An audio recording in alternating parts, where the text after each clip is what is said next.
Hello and welcome to Future Self Dreaming. My name is Carlos Kukulkan. In the last presentation, I elaborated further on the development of my understanding of the Mayan process of becoming a Quetzalcoatl or Kukulkan, which involves the uncoiling of Kundalini energy through the body to awaken the chakra system that corresponds to the various endocrine organs in the body, as well as activating higher centers in the brain. I described some of my own experiences of Kundalini awakening during previous initiations that I'd had in my journey towards becoming a facilitator of the teachings of the ancient secret of the flower of life. These had involved a development of understanding the craniosacral system and the nature of the 32-degree angle that the head tilts into, a position of awe that allows Kundalini energy to move underneath the occiput and activate the pineal gland. I gave a brief introduction into how this is related to the hyperdimensional fractal geometries of the human light body, otherwise known as the Merkaba, a topic that I will expand upon further at a later date. I also concluded that this was an experience that had taken place during an initiation that occurred during an advanced flower of life training when an interdimensional being had tilted my head into this position, causing an altered state known as bilocation that lasted an entire night. The topics for today's presentation will be split into a couple of recordings due to the length of time it will take me to outline them.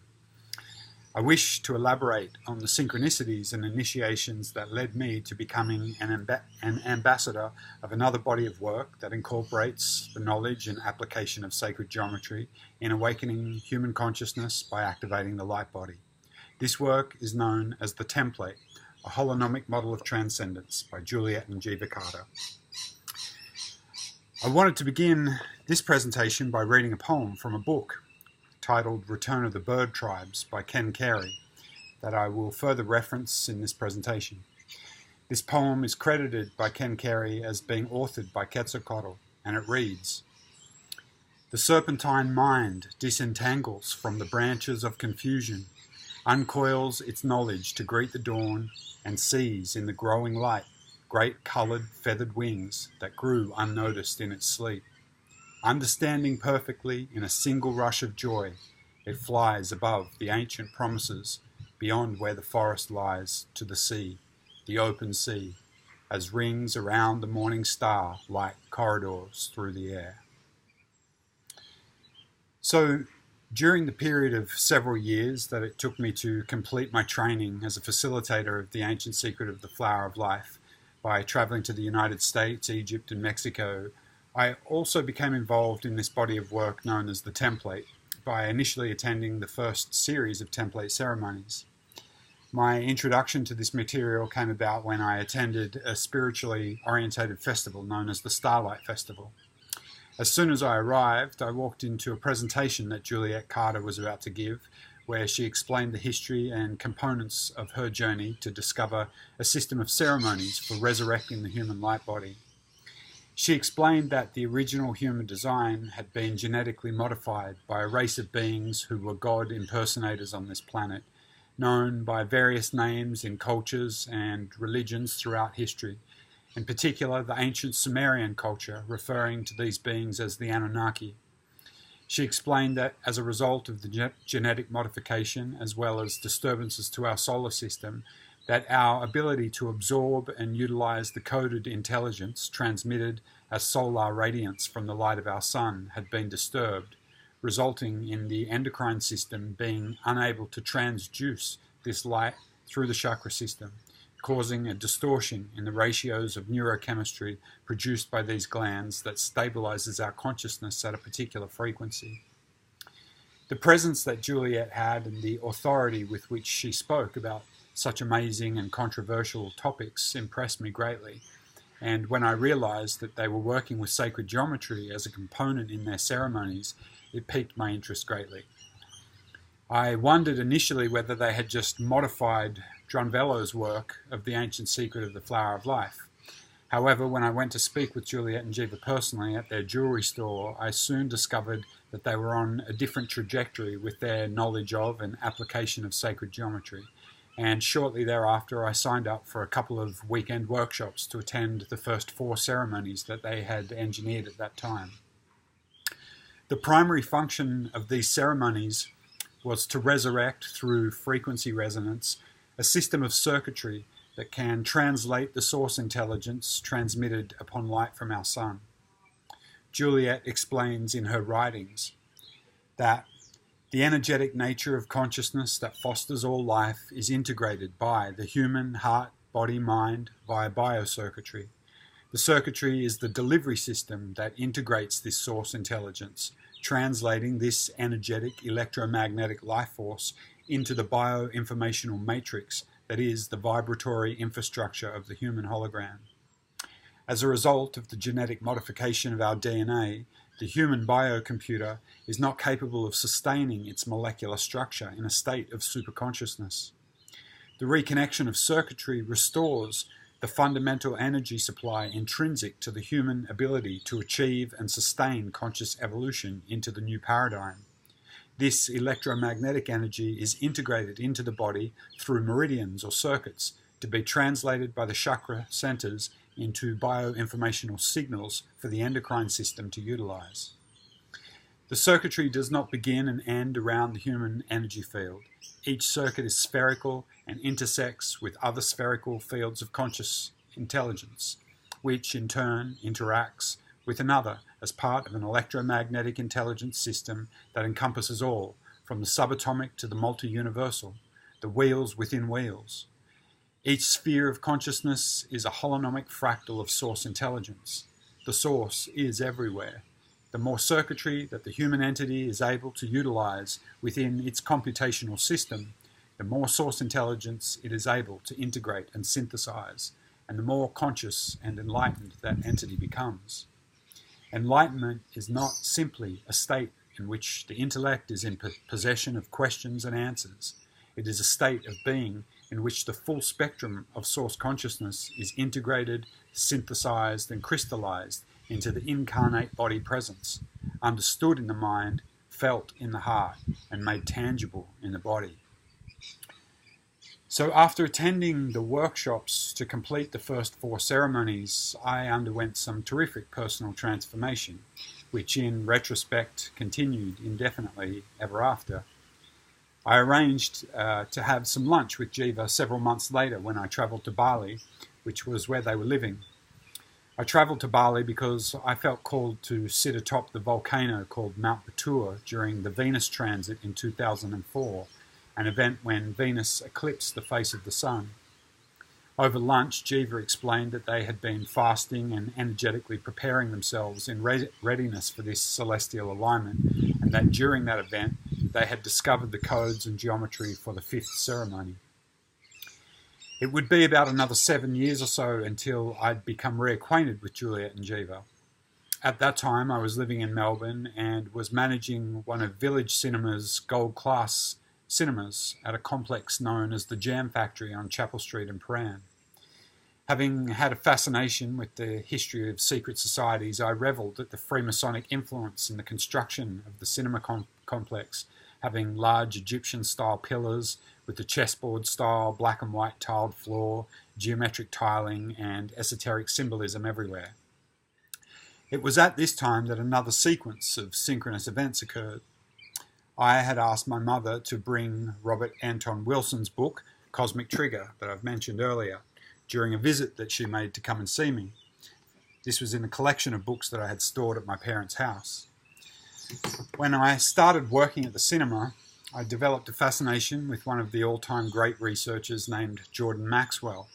In particular, his research to do with the occult and symbolic influence that Hollywood has. Amongst research into secret societies, astrotheology, occult symbolism, Jordan Maxwell looks at the origin of the term Hollywood as being the wood from the holly trees that wizards and sorcerers used to fashion their magical wands, and that the influence that Hollywood has nowadays is still in the capacity of spellcasting. So having this knowledge at times made it very challenging to watch movies without constantly being aware of the subliminal influence of the themes and symbols produced by Hollywood.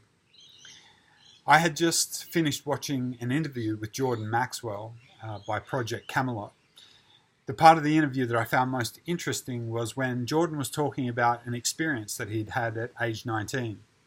During this experience, he met a girl who told him that her father wanted to meet him. During this meeting, Jordan describes her father as being in telepathic communication with a group of extraterrestrials who showed him that they were watching him and guiding some of his life events, at times keeping him out of harm's way and leading him to be in the right place at the right time. So I'd only seen Jordan speak previously about his research into the occult, astrotheology and conspiracy, so watching him share his personal experiences was quite fascinating. He went on to explain that the girl's father took Jordan into the backyard where he telepathically communicated with some extraterrestrials in a ship, which then made its way to the location above where they were standing. As I watched Jordan speak about this event, I became even more intrigued when he mentioned that this man then took him inside the house and randomly opened a book by the author Charles Fort, an American writer and researcher who specialized in anomalous phenomena. Fortean phenomena are events which seem to challenge the boundaries of accepted scientific knowledge. Upon reading the pages that lay open before Jordan, he was stunned at the deep significance that the writings on this page had to him personally. Well, when I finished watching the interview, I decided to find the complete works of Charles Fort on the internet. I saved it to my favourites page on the computer, and then for some reason decided to open the book Cosmic Trigger. And sure enough, at the top of the page that I opened, it had a reference to the works of Charles Fort. The writing was about the nature of shamanic death and rebirth, and stated, after recovery, the shaman has odd psychic abilities, wild talents. So after this personal Fortean occurrence, I again read the formula related to the activation of higher neural circuitry in the brain. Near death plus rebirth on a higher level was what Robert Anton Wilson explained, that the experience as rebirth is a quantum jump in neurological awareness. In Timothy Leary's terminology, new circuits in the brain are formed and imprinted.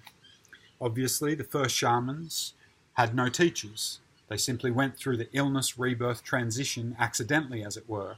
Later, schools of shamans developed techniques that utilized psychedelics, rituals of terror, and yoga to catapult the student into such an experience. In most of these schools, there is a great reliance on an entity or entities of superhuman nature who aid in the initiatory process, sometimes for years.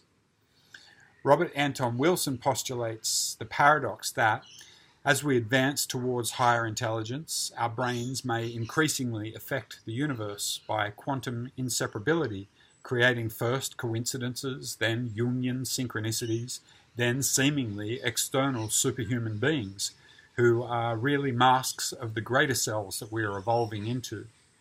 Or it may be that as we advance towards higher intelligence, our brains can increasingly contact other higher intelligences.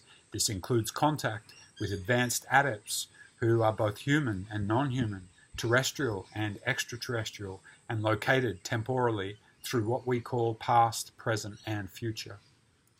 In his book Prometheus Rising, Robert Anton Wilson highlights Carl Jung's definition of synchronicity as meaningful coincidences, and says that they tend to occur when deep structures in the psyche are activated below the personal and collective unconscious at the psychoid level. Here, the distinction between observer and observed breaks down, and we have experiences that defy the linear perception of space-time, which we may call synchronicities or miracles, arising from a state of unity consciousness, reminding us that there is no separation, that it is all one consciousness. Again, in my experience, as previously mentioned, studying the flower of life and sacred geometry will potentially facilitate the remembrance and activation of this state of being, more of which I will discuss in later presentations. At this time in my life, while living in Melbourne, I was facilitating several Flower of Life workshops a year. From years earlier, I'd kept an audio track from Juliet Carter that I used to play regularly as part of my meditation practices, as I found her voice to be very calming, as do many others. I decided to contact Jiva to purchase some of the sacred geometric jewellery that he manufactures so that I could sell it at my Flower of Life workshops. And in doing so, I discovered that in the time that had passed since I'd met them, that they had completed work on a couple of books, some audio CDs, and introductory films. So I ordered all of the informational material that they had produced, and soon enough was reading their book titled World Bridger, which documents their own personal journey through the work of the template. This is World Bridger here.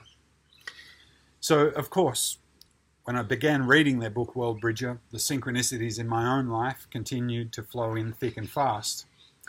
Juliet refers to the consciousness that they have worked with as the planetary evolutionary guides, or the bird tribes. She had referenced the book called Return of the Bird Tribes by Ken Carey when I first met her years earlier, and so I'd purchased a copy at that time to read.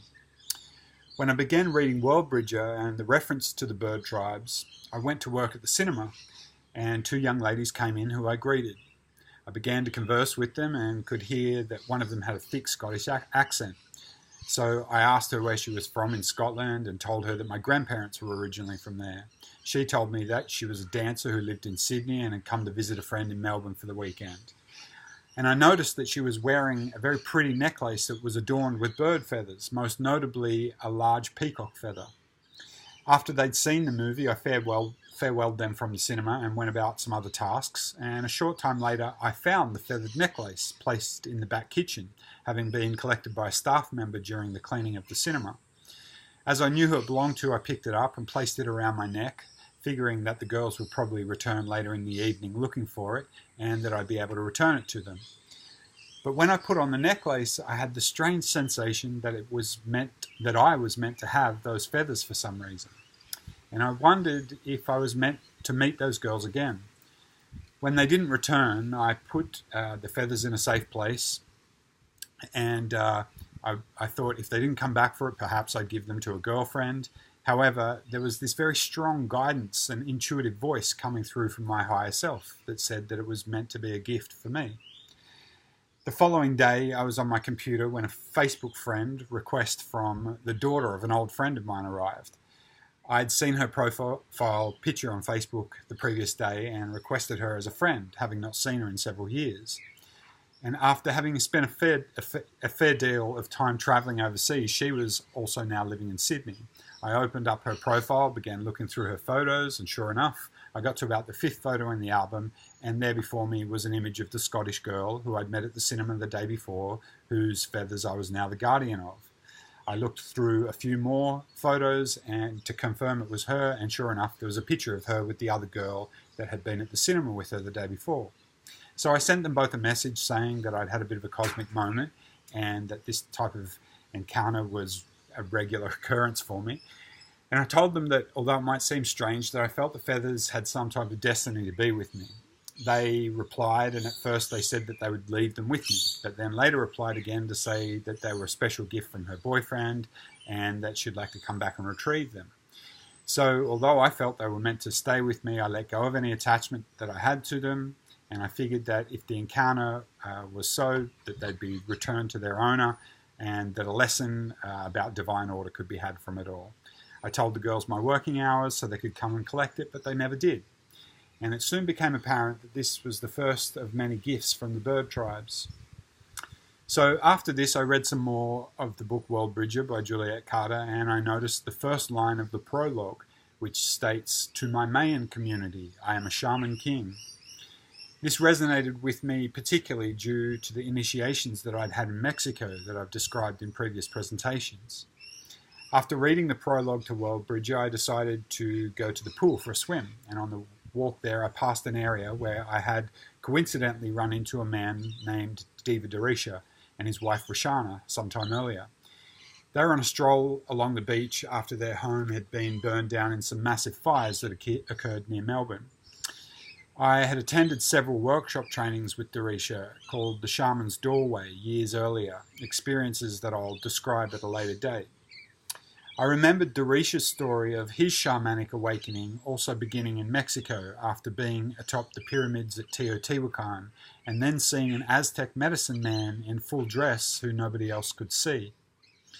I found myself beginning to ponder the connection that I shared with Dorisha in regards to our relationship to the cult of Quetzalcoatl or Kukulkan, given that we'd had similar awakenings in that land. And as soon as I had this thought, a man walked out onto the path in front of me wearing a very unique t-shirt that had a picture on it of an eagle's head with wings around it that were splayed out like the rays of the sun, and above the picture in writing were just two words, Aztec King. I was later explaining these experiences to a friend of mine named Simon over a cup of coffee, and the penny started to drop in relation to the bird tribes. The feathered necklace had been a gift from the bird tribes. Of that I was now aware, but the experiences kept getting deeper, and as I spoke to Simon about it, I received a message on my iPhone that I just received a deposit for a workshop from a woman whose last name was Bird, and we both laughed at that synchronicity, which just kept on coming. I'd purchased some sacred geometry jewellery and I needed a necklace to hang it from, so the following day I arrived at work at the cinema, and after misreading my shift time, I decided to go for a walk down on Chapel Street to look for a necklace. Something was intuitively prompting me to head for the Chapel Street Bazaar, which is a collective of small shops with a bizarre array of goods for sale. The first shop that I walked into had a necklace in it, which was of a Native American Indian style, the centerpiece of the necklace being a large American eagle dancer with a bird headdress and wings. This piece was significant as it was the same image of the Birdman that I'd encountered during my initiations in Mexico. When I returned to work after finding that necklace, I found that there were two functions happening in the cinemas that evening. And as I was preparing drinks in the bar, two men entered the cinema, and the conversation made my ears prick up as one stated, "The Eagles are coming on Thursday." I looked over at them, and as they walked towards their function area, I wondered whether I'd heard them correctly, and he then stated again, "So the Eagles are coming on Thursday." And I figured he must have been talking about a sporting team or something, which was later confirmed by an article on the front page of a newspaper about a football team called the Eagles.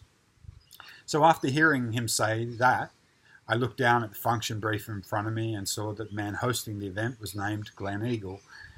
That night after work, I drove to the Mornington Peninsula to a friend's party, and I was listening to Juliet and Jeeva's CD during the drive, and they explained that the original celestial blueprint of humanity was formed from the seeding of many different races from various star systems collectively sealed with the sign of the bird. On the drive home, I again began listening to the template CD, and I then found myself driving next to a car with a picture of an eagle, hawk or falcon on it with the logo saying "Experience the Energy." I get home and I turn on the light so that I could see the keyhole to my apartment, and I found some parrot's feathers had been stuck in the light switch. I then went into the bathroom to have a shower, and I looked at myself in the mirror and asked whether I was going a bit mad or just beginning to notice eagles everywhere, because that was what my unconscious mind was currently focused on. And then for no apparent reason, I burst into tears uncontrollably. And during this catharsis in the shower, I heard the unmistakable voice of my higher self saying to me that you are a keeper of eagle medicine. And I realized that sometimes I just need to cry to break the eggshell of my own egoic consciousness to allow the presence of my higher self to filter through. As though I needed further confirmation at that point, after showering and making my way towards the cinema, the only person standing in the cinema has a t-shirt on with bold writing on it, which simply says, "Am Eagle." So when I get home, I decide to look for the significance of this eagle medicine in a book that I had called Animal Speak by Ted Andrews, which is a fantastic book outlining the totemic energies of many different animals. Of course, at that point, I also noticed that the book has a picture of a Native American man with an eagle headdress on its cover, which was the same as the necklace that I'd found representing the shaman bird man consciousness. In the section on the eagle, it explains that there are four main categories of eagles. The one that I associated mostly with was the snake eagles. The book explained that snake eagles often have crests or feathers on their head. Their toes are short and strong to enable them to hold on to wiggling snakes. The snake eagles swallow the snakes whole, reflecting the swallowing and digesting of higher wisdom, the serpent knowledge. It says that the symbolic qualities of eagle are being capable of reaching the zenith, great perception, bridging the worlds. It said that to align oneself with eagle medicine is to take on the responsibility and the power of becoming so much more than you know that you are. From a karmic aspect, it reflects that the events will now fly faster, and the repercussions for everything you think, do or say, or fail to think, do or say, positive or negative, will be both stronger and quicker. To accept the eagle as a totem is to accept a powerful new dimension to life and a heightened responsibility for your spiritual growth. But only through doing so can you learn how to move between worlds, touch all life with healing, and become the mediator and the bearer of creative force within the world. So I then returned to the book, Return of the Bird Tribes by Ken Carey, to discover more about the concept of the bird tribes. He defines the bird tribes as spiritual guardians of the earth, angelic entities, human spirit or higher selves, beings through which Great Spirit creates on the physical plane, previous incarnates on this planet, original creators of life. I googled bird tribes and found myself at the Bird Tribes Network homepage. They have a page titled Who Are the Bird Tribes, which explains.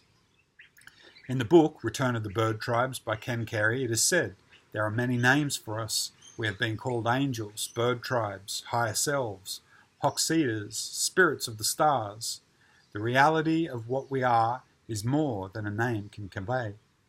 Keeping that in mind, let us say then that the bird tribes are the angelic, unified consciousness that constantly remembers its ultimate kinship with all beings as children of the one divine source of all existence. So the bird tribes may be thought of as angels, and yet the book also makes it clear that there have been human beings throughout history scattered among all cultures who shared this consciousness, and that ultimately these angels are not separate beings from ourselves. In fact, the truly human being, the full expression of our potential, is an integration of the apparently separated individual entity with the angelic consciousness that experiences no separation from the omnipresent reality. What we think of as normal human consciousness is actually an evolutionary phase that is ending, for it has served its purpose in teaching us the inevitable result of believing that we are separate from the world and can benefit by exploiting it for our own gain. It has been said that the angels envy humans because they have been given the ultimate gift, free will, but there is a deeper story here, for neither free will nor angels nor even human beings are what they appear. The apparent separation of the human consciousness from the universal and omnipresent consciousness is not real. However, the intensification of the experience of the illusion of such separation has been the defining characteristic of most of the short span of recorded human history. As your consciousness evolved and became more intensely self-reflective, you simultaneously became more acute of your apparent separation. This provoked an existential anxiety and obsession with trying to control the apparently separate external reality. This process reached its natural limit as expressed in the most extreme politics and science and art of the last century. Having reached its limit, the circle is now swinging back in the other direction, but at a new octave. A new level of awareness is being attained en masse, a new awareness which integrates the experience of individual existence with the knowledge of the ultimate unity. There is an interesting historical connection between the concepts guardian angel, daemon, and genius. All these terms were used in antiquity to describe an autonomous and insightful intelligence somehow associated with each human being. Our suggestion is that there is a unique sublime expression of each individual, an archetypal blueprint for each soul, if you will, and that it is possible for the incarnate personality to come into profound morphic resonance with its own perfection. This has been known as attaining the knowledge and conversation of one's holy guardian angel, or embodying one's true genius. As a fleeting experience, it could be called a revelation, but as a sustained state, it is another word for enlightenment. It is said that the great teachers of peace throughout the ages have all been embodiments of the bird tribe consciousness. On another level, the bird tribes have been conceptualized as shamanic archetypes. These archetypes include thunderbirds, spirit eagles, divas, benevolent extraterrestrials or extra-dimensionals, higher aspects of humanity, our future selves, or even the group soul of the bird tribe kingdom. And they are sometimes all or any of these things, and yet they are often none of them. For as we have already said, they are not limited by our language and conceptualization of them. When they communicate with us, you could say that their voices come from a direction that we were unaware even existed. The bird is an archetypal symbol for the true self and its freedom from gravitation and other limitations of the material world. The language of the birds is the language of reality, the music of light that is the source of all meaning.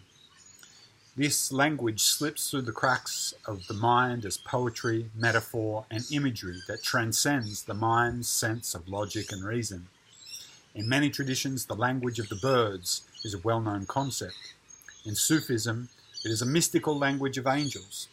In Celtic mythology, birds usually represent prophetic knowledge.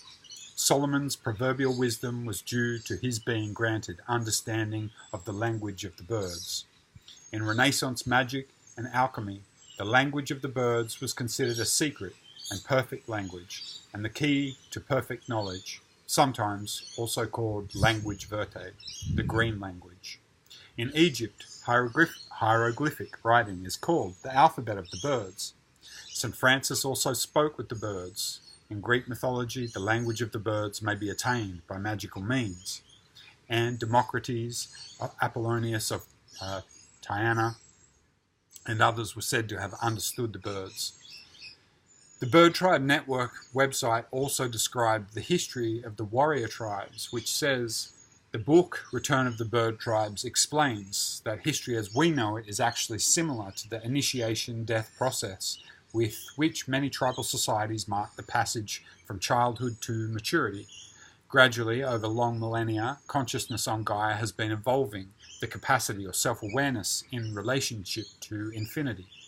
The complete human is destined to become a feathered serpent, the individuated intelligence united with the winged angelic unified consciousness as one being. And so, to facilitate this initiation, the warrior tribes were allowed to take over the earth. The bird tribe's angelic unified consciousness withdrew almost completely, becoming a legend or very occasionally incarnating in some unusual beings who became known as prophets, enlightened ones, saints or sages. As I read about this language, I recalled that a couple of weeks earlier a lady had called me after seeing my advertisement for a Flower of Life workshop in a magazine. Her name was Raven, and she told me that an extraterrestrial consciousness that she worked with had a message to deliver to me, and then proceeded to speak a strange language of these birds before telling me that the transmission was complete. And at that time, I just clocked it up to more cosmic weirdness. As mentioned, for the sake of time, I need to split this presentation into several parts, so I hope that you may join me in the next episode as I describe coming to terms with an experience of ego dissolution that resulted shortly after this bird tribe consciousness made its presence known to me. As always, if you'd like to continue this journey with me and more episodes of Future Self Dreaming, please hit the subscribe button, and you can check out offerings on the website futureselfdreaming.com and follow Future Self Dreaming on Instagram and Facebook. In Lakesh.